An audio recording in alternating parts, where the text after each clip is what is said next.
part of called LOCUS, which is Latin for place, which is a group of real estate developers and their allies like me who believe in building in urban areas.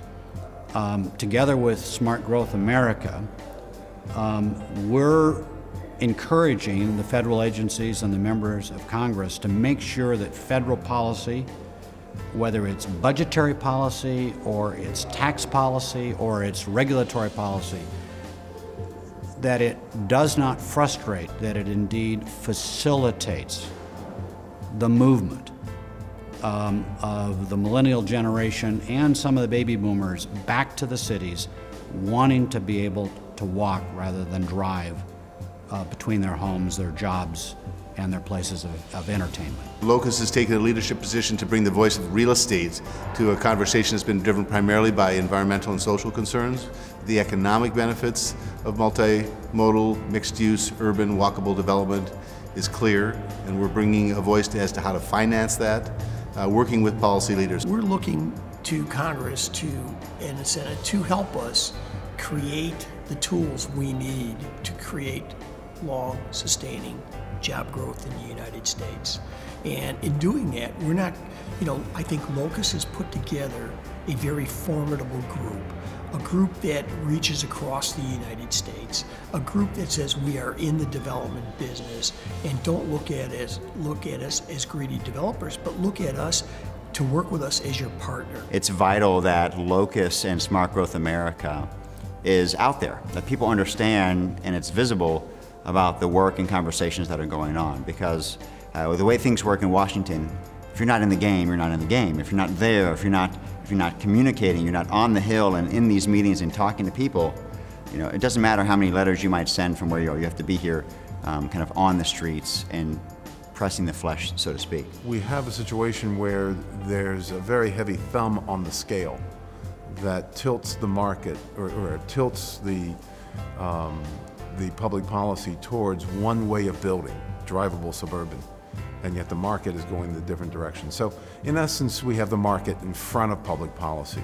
We have to have public policy more aligned with what the market wants. We need dramatic change. Our transportation bill has been referred to as the highway bill in the past, and so we're starting really at square one to get people to think multimodal, to think about a variety of ways to move around rather than just in single occupancy vehicles. So that policy work is needed at all levels, and our work is guided by both federal policy all the way down to the local city council. The federal government spends billions of dollars every year on subsidizing real estate, and they do it largely for suburban real estate. The federal government also spends billions of dollars every year subsidizing the automobile, and not a lot of people know about this, but they're actually just subsidizing driving cars.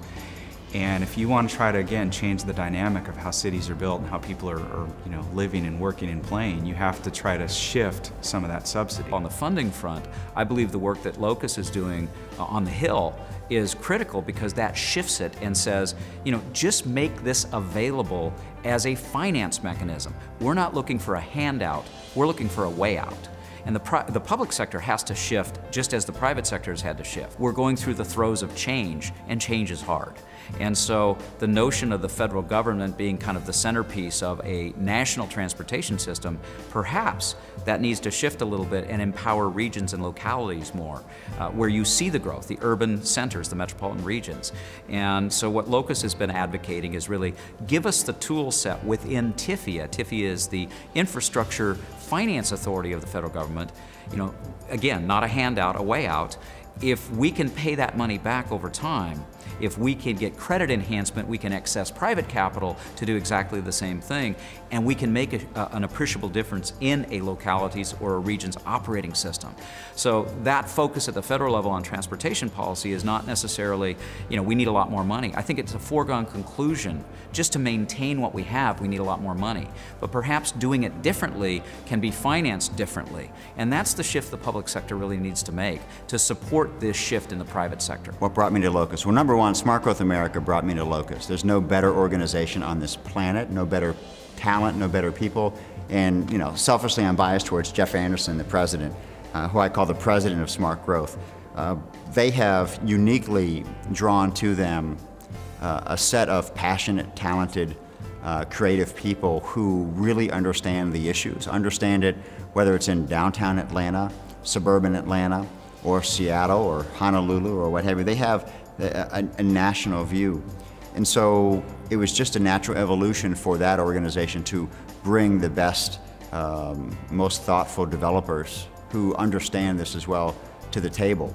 So when you have an organization like Smart Growth America, and then you have someone like Chris Leinberger who steps up to lead and be the president of LOCUS, I think it's really more of a you hope you get invited as opposed to not saying yes.